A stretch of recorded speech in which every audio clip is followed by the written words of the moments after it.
Begin with the deadly crash outside Rochester involving race car driver Tony Stewart. That investigation is still going on right now. Prosecutors say there are no criminal charges so far. Stewart could still face other consequences, though. Good afternoon. There are a lot of questions about what happened here, especially for Kevin Ward Jr.'s family. Tony Stewart was driving in a race in Canandaigua on Saturday when Ward ran out onto the track, as you see here. Stewart hit him. News 4's Ed Dranch is following this for us. Good afternoon, Ed. Hi, Teresa. Good afternoon to you. Legal analyst Terry Connors says Ward's death has to be evaluated by what's written in the law. Was there negligence or any intent? And he says just because someone has died doesn't mean charges will be filed.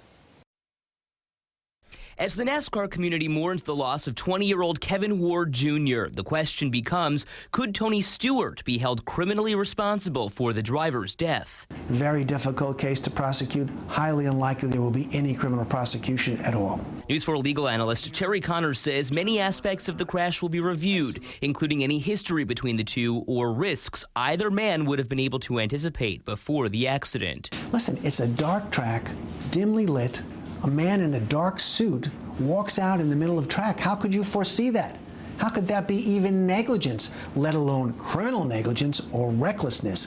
That would be the argument. Hours after the crash at Canandaigua Motorsports Park, Ontario County Sheriff Philip Priveros said they're reviewing evidence before criminal charges are ruled out and the investigation continues. There is no evidence in hand or no facts that would support a criminal charge or support criminal intent on the part of anybody.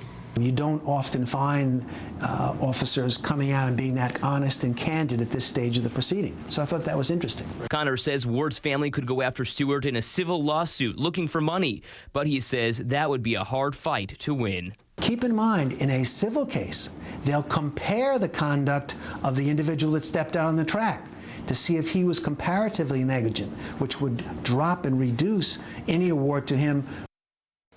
Tony Stewart has not been brought up on any charges just yet and was said to be visibly shaken when investigators spoke with him over the weekend. However, that does not mean he won't be charged in the future.